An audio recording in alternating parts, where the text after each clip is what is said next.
Bancal, passionnément comme toi. Beaucoup comme toi. Vraiment à la folie comme toi. Pas du tout comme toi. Bancal, un peu comme toi. Salutations, je m'appelle Luc et je serai votre fidèle présentateur pour cette première émission. Première émission qui parlera des jeunes, des écrans et de l'addiction qui peut en résulter et des conséquences également. Première édition de notre média Bancal. Bancal, qui sommes-nous ? Nous sommes 12 jeunes à la recherche. Mais à la recherche de quoi ? À la recherche d'un projet concret. Pour notre avenir, bien évidemment. Bancal est proposé par la formation Chemin de Fer, proposée par l'association Tout à Tout, qui nous a fait découvrir le journalisme, le graphisme, la radio, ainsi que la vidéo. Le credo de cette formation étant la suivante, acquérir une ou plusieurs compétences pour les appliquer de suite. Dans l'instant T, nous sommes au festival Nos Futurs au Champ Libre, qui bat son plein, où le débat est le maître mot de cette édition de 2024. Sommaire de notre première émission. Tout d'abord, nous aurons Chloé qui dressera son autoportrait, nous parlera de son lien avec les écrans et les conséquences. Puis, nous écouterons un micro-trottoir audio réalisé par Clara et moi-même. Direct, Clara et notre invitée réagiront sur ce qu'elles auront entendu, ainsi que le sujet du cyberharcèlement. Notre invitée étant la suivante, invitée de marque, Séverine RL, maîtresse de conférence en psychologie cognitive et ergonomie à l'université de Rennes 2. Merci d'être venue. Profitez-en pour déambuler, réagir, écouter pendant ce festival se déroulant du 21 au 24 mars. Dépêchez-vous, il ne reste plus qu'un jour.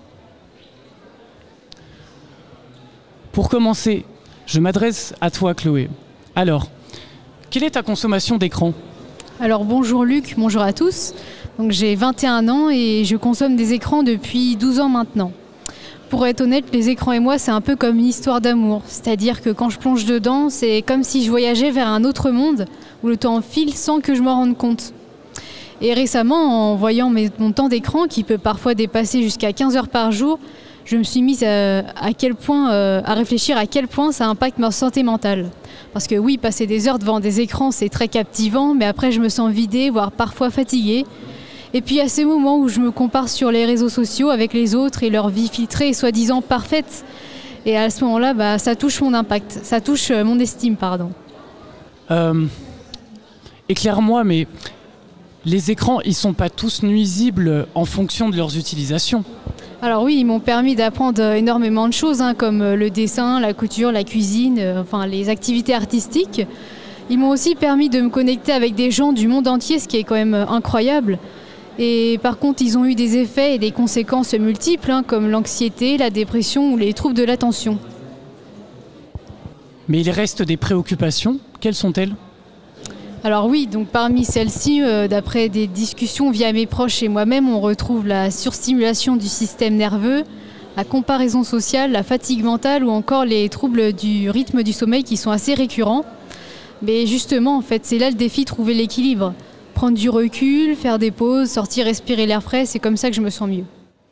Et puis tout ceci reflète aussi une prise de conscience concernant l'importance de trouver un équilibre sain et un bien-être mental global en fait. Et puis il est vraiment aussi crucial de rappeler l'utilisation des écrans aux plus jeunes, notamment enfants et adolescents, qui doit être surveillé en favorisant l'équilibre avec d'autres activités, donc sociales, sportives et artistiques. Rassure-moi, il y a des solutions. Alors oui, il y a des solutions. Donc notamment, les politiques de santé ont un rôle assez important à jouer là-dessus, avec les programmes éducatifs et la sensibilisation des parents qui est vraiment importante dans la promotion d'un équilibre sain et un bien-être en fait dans la technologie numérique. Et en définitive, une approche équilibrée qui reconnaît les avantages et les risques des écrans est nécessaire pour soutenir notre bien-être global dans notre société numérique. Mais je pense que maintenant, les gens commencent vraiment à évaluer l'impact réel que ça a sur nous et franchement, c'est un bon début. Et c'est un bon début et c'est important de le rappeler. C'est une réelle prise de conscience. On assiste là à plusieurs années, même beaucoup plus, à une réelle surreprésentation, sursaturation des écrans, que ce soit dans notre vie privée, au travail. D'ailleurs, même ce terme société numérique, ça illustre très bien, en fait, la société dans laquelle on est. D'ailleurs, nous allons continuer de creuser la question avec Clara. Salut Clara. Bonjour à tous.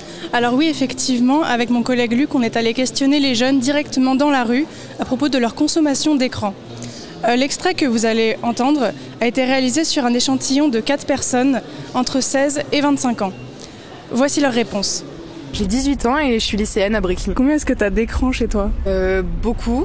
Je dirais au moins 5-6. Qu'est-ce que tu penses de ta propre consommation d'écran ? J'ai beaucoup réduit parce qu'il y a un moment où je passais au moins 6 heures, 7 heures par jour sur les écrans. Donc c'est-à-dire toute ma journée. Bon, c'est toujours pas ouf. Je pense que je suis à peu près à 4 heures par jour en moyenne. Comment est-ce que tu utilises les écrans dans le cadre scolaire ?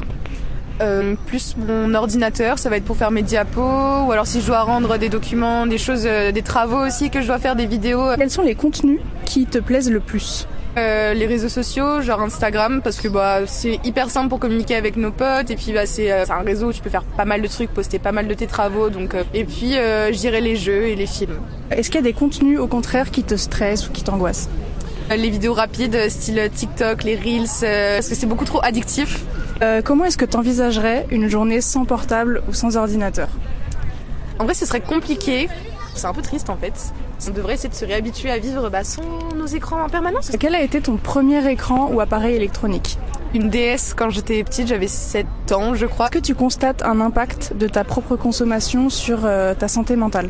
Pendant une période, oui. Surtout l'adolescence, je me comparais énormément aux personnes, notamment sur les réseaux sociaux. Et je me dis, mais tout ce que je loupe à côté, quoi. J'ai 26 ans et je fais de la peinture sur toile. Qu'est-ce que tu penses de ta propre consommation d'écran ? Je pense qu'elle est limite dans le sens où des fois j'arrive pas à la contrôler comme ça me plairait, mais je m'en sors de mieux en mieux. Comment est-ce que tu utilises les écrans dans le cadre professionnel ? Photo, retouche photo, comme ce qui est diffusion quoi, et contact, échange, mail. Quels sont les contenus qui te plaisent le plus ? Musique, podcast, documentaire, des fois des jeux. Est-ce qu'il y a des contenus au contraire qui te stressent ? Ouais, j'ai un problème avec les contenus sexuels. J'ai l'impression qu'au contraire, un algorithme va être tendancieux en fonction de ce que tu peux regarder une fois et ça va le rendre de plus en plus présent. Comment est-ce que tu envisagerais une journée sans portable ou sans ordinateur ? J'ai un lecteur CD donc ça va. C'est plus serein en fait. Une fois que c'est pas là, ça permet d'être un peu moins coupé justement du monde extérieur. Quel a été ton premier écran ou appareil électronique ? C'était un ordinateur, mais il n'y avait pas internet dessus. Est-ce que tu constates un impact de ta consommation d'écran ? Oui, je pense être plus agité. Parfois c'est un refuge aussi dans le jeu vidéo par exemple. Est-ce que tu penses que les jeunes ont accès à internet trop tôt ? Du mal à juger ça. Je pense que chaque génération a des différences et que du coup on est toujours les vieux cons d'une future génération. Que penses-tu des écrans comme solution pour focaliser l'attention des enfants ? Alors je pense que ça fonctionne très bien. Tellement qu'ils sont addicts et qu'il y a des gros problèmes d'addiction avec les écrans. Donc oui ça fonctionne mais c'est risqué et je pense que du coup ça te déconnecte aussi du rapport aux autres. J'ai 16 ans et je suis déscolarisée. Qu'est-ce que tu penses de ta propre consommation d'écran ? Je suis beaucoup chez moi et j'ai pas grand chose d'autre à faire. J'essaye de m'occuper un peu comme je peux, mais c'est vrai que je suis beaucoup sur les écrans. Quels sont les contenus qui te plaisent le plus ? Les trucs de danse et de dessin surtout. Est-ce qu'il y a des contenus au contraire qui te stressent ? Les choses horreurs. Comment est-ce que tu envisagerais une journée sans portable ou ordinateur ? Je pense que je m'ennuierais beaucoup, mais d'un autre côté, j'essaierais de trouver des solutions pour m'occuper.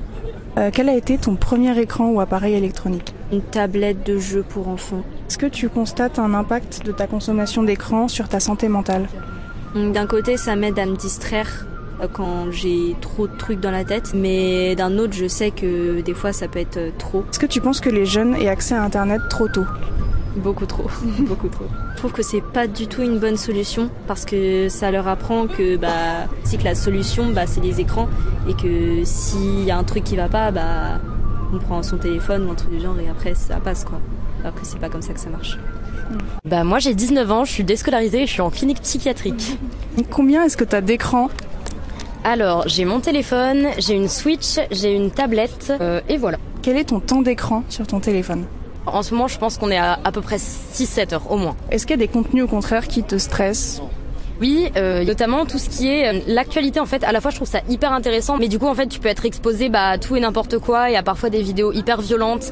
Et c'est vrai que Instagram et les réseaux sociaux essaient de prévenir que la vidéo va être violente, mais tu tombes forcément sur des trucs que t'as pas forcément envie de voir. Comment est-ce que tu envisagerais une journée sans portable ou sans ordinateur ? En vrai ça pourrait grave le faire si je suis avec des gens que j'apprécie et qu'on fait juste autre chose. En fait tant que je suis occupée et que je me retrouve pas tout seul à rien faire, franchement ça me dérangerait pas du tout. Bon peut-être forcément j'aurais un peu le réflexe de vouloir checker mon téléphone et tout, mais tant que je suis occupée ça va.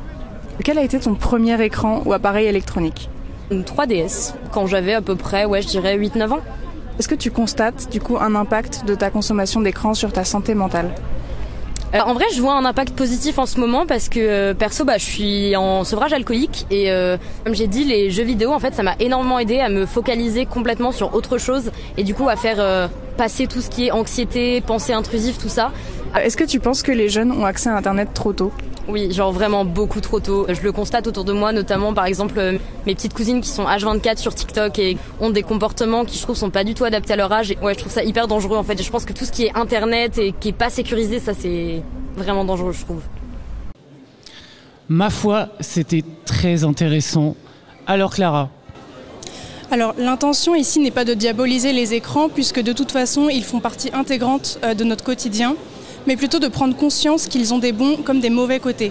Si Internet nous donne accès à une multitude de contenus, que ce soit en termes de divertissement ou d'information, l'important c'est de réussir à faire la part des choses et ne pas tomber dans une passivité totale, voire une addiction. En fait, tout est question de balance, comme l'a dit Chloé.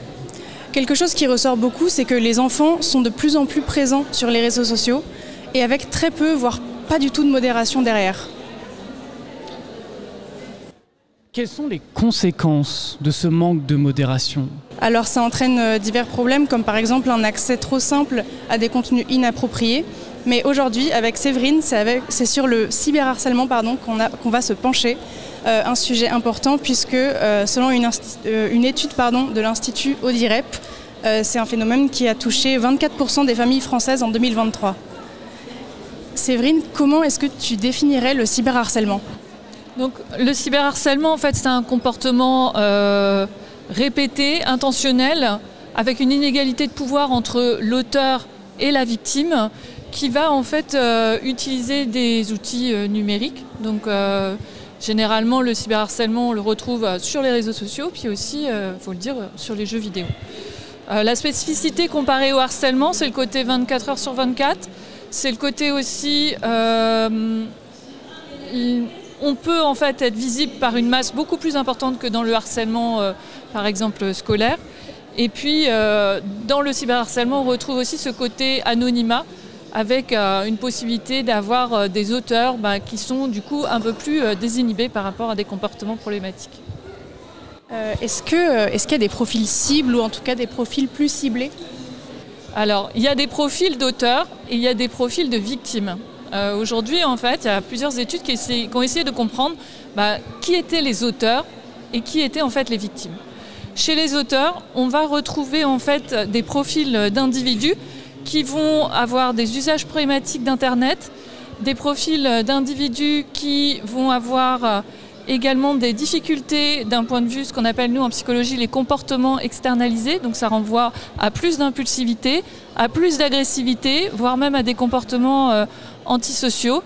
Et chez ces individus, on va retrouver parfois aussi des antécédents de harcèlement subi et également des antécédents de maltraitance.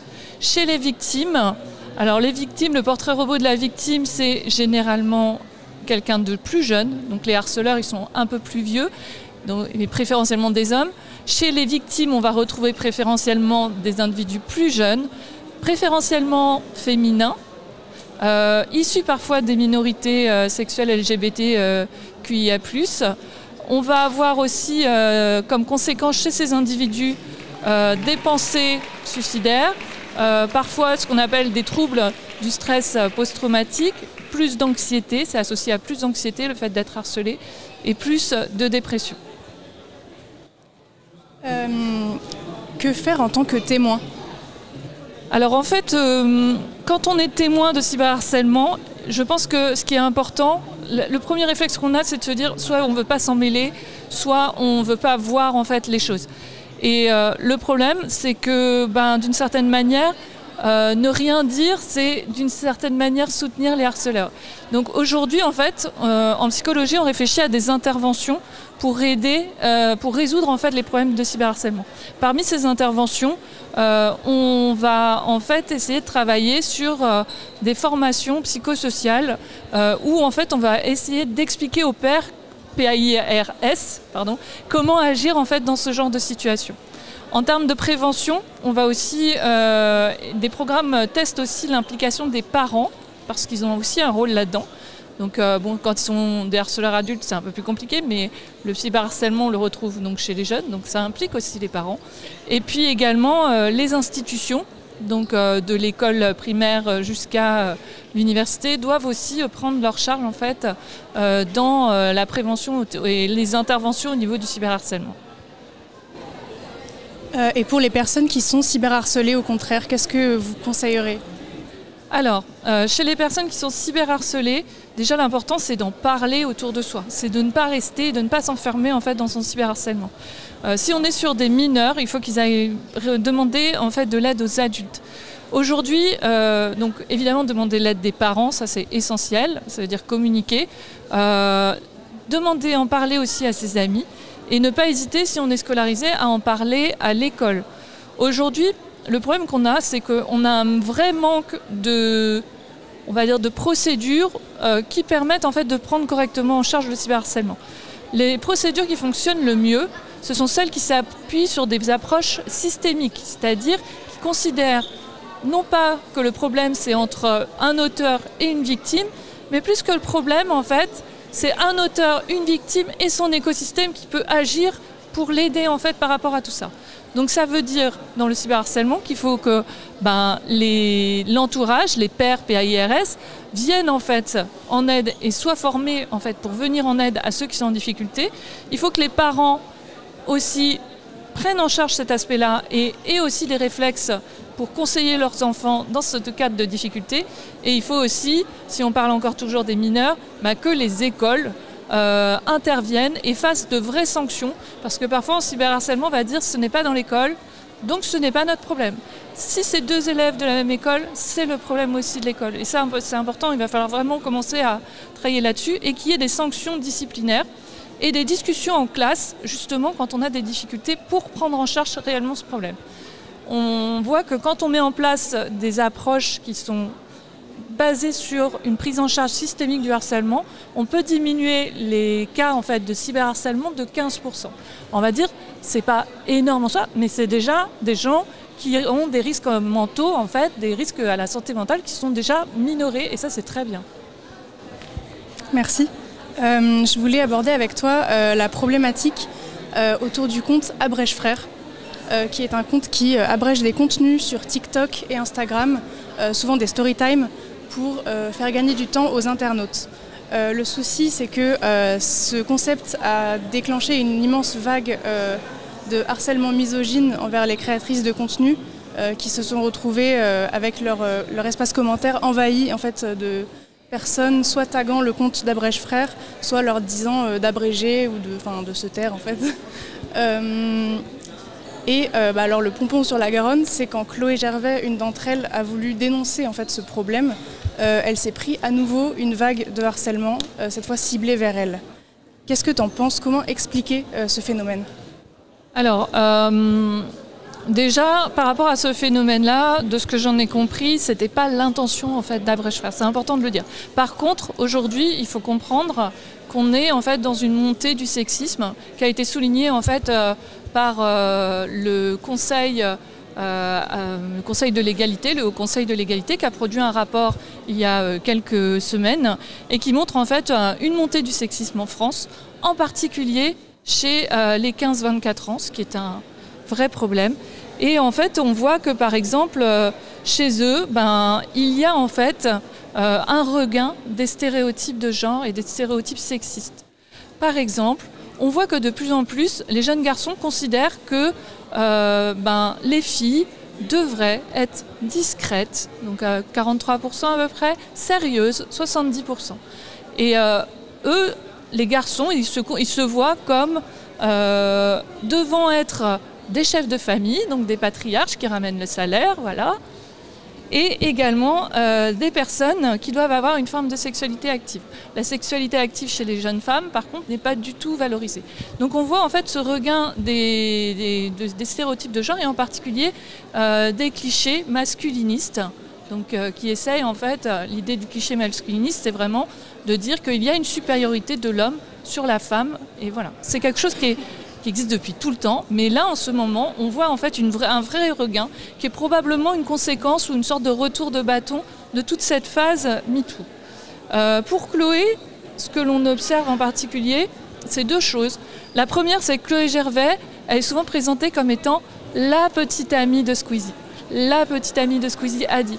En fait, on voit qu'on essaye d'une certaine manière de la dépersonnaliser, de lui enlever en fait son identité de femme pensante et qui prend position pour en fait lui conférer l'identité de la copine d'eux. Et ça en fait c'est un mécanisme qui s'appelle l'objectification et qu'on retrouve en fait à la base des mécanismes sexistes et qui est un des mécanismes qui intervient dans les violences et les violences en ligne et les violences sexuelles.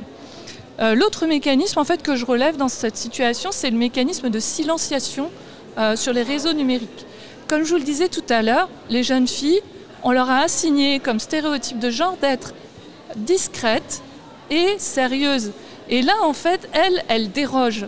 Et ça ne plaît pas du tout. Et elles se confrontent directement, justement, aux stéréotypes de genre que l'on a dans notre société. Et en fait, ça explique probablement une partie des violences qu'elle subit.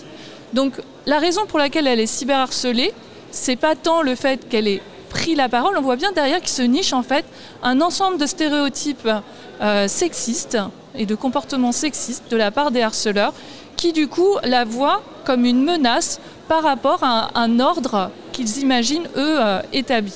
Donc il faut quand même reprendre les chiffres en fait du Haut Commissariat à l'égalité qui a montré que par exemple 37% des hommes dans notre société considèrent que par exemple le féminisme, qui est une approche qui n'est pas de dire les femmes sont supérieures aux hommes, mais de dire nous voulons l'égalité, nous en tant que femmes.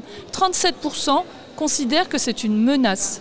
Et en fait, probablement, ce que l'on observe là, c'est justement le fait que Chloé, en prenant la parole, en essayant de dire il ne faut pas silencier les femmes sur les réseaux, en fait, elle se prend probablement les résultats de ce type de représentation chez certains hommes. Merci beaucoup, c'était super intéressant.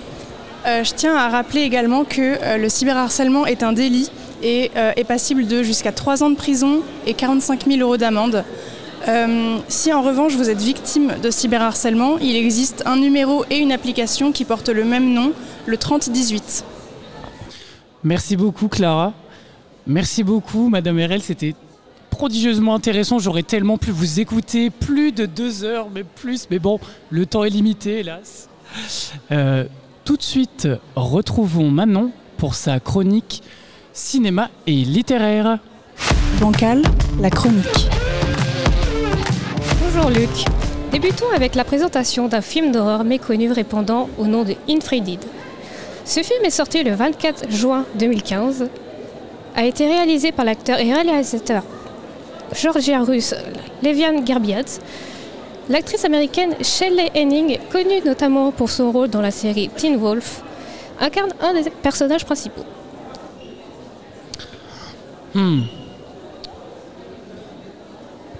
Et quelle est l'histoire de ce film ? Alors ce film nous raconte l'histoire de 6 amis rejoignant sur Skype pour discuter quand tout à coup, un nouvel individu sous le pseudonyme de Billy227 s'inclut dans leur conversation. Ils les menacent et désirent rendre justice à une de leurs amies, Laura Brands, qui avait été poussée au suicide 1 an auparavant. La cause étant une vidéo compromettante publiée sur Internet menant à un harcèlement suite à cela. Qu'arrive-t-il au groupe d'amis ? Alors, si l'un d'entre eux avait le malheur de se déconnecter, il ne fallait pas donner cher de leur peau. Vous me direz également, pourquoi les menacer ?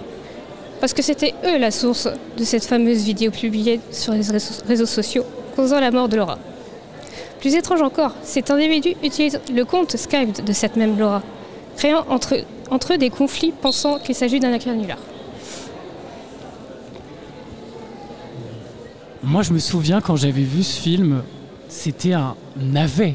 L'idée est intéressante et du coup, je voulais savoir qu'est-ce que tu en as pensé, toi ? Alors, certes, il n'est pas extraordinaire, mais il traite quand même certains messages comme le cyberharcèlement, les dangers sur les réseaux sociaux et surtout les conséquences. Comme par exemple cette pauvre Laura qui se suicide. Tu voulais nous parler d'un livre aussi, il me semble. Alors oui. Après avoir vu un bon film, on quitte les écrans pour se plonger dans un album de la journaliste et auteure Sophie Bordet-Pétillon, qui s'intitule « Les écrans et moi, l'essentiel pour un usage responsable ». Réalisé en collaboration du psychiatre Dr Serge Tisseron et de l'illustrateur Alexandre Nart. Cet album est sorti le 15 avril 2021, édité par IG. Quels sujets sont abordés dans ce film ? Alors, si hélas vous n'avez plus de Wi-Fi ni de 4G, rien de tel que des petites piqûres de rappel sur le fonctionnement d'Internet, la vie avant Internet, combien de temps doit-on passer devant les écrans ? Et le plus important, les conséquences si l'on passe beaucoup de temps dessus. C'est un ouvrage plutôt court, complet, enrichissant, qui convient aux petits, mais ainsi qu'aux plus grands. Merci beaucoup Manon pour nous avoir fait remémorer ce superbe film que tout le monde a oublié. Et ce livre, ma foi, qui a l'air très intéressant, qui peut être donné à vos enfants. D'ailleurs, je pense que ça peut être intéressant. C'est triste, mais c'est la fin. Merci beaucoup de nous avoir écoutés, d'avoir réfléchi avec nous. Remerciements au Champ Libre d'avoir pu nous proposer de parler, d'ouvrir la voie, de donner la voix aux jeunes.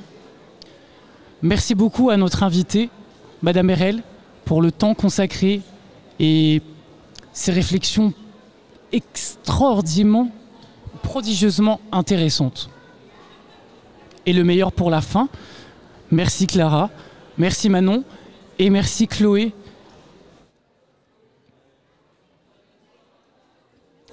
Maintenant, cher public, si vous voulez suivre notre actu, je vous invite à suivre notre page disponible sur Instagram et TikTok, Bancal.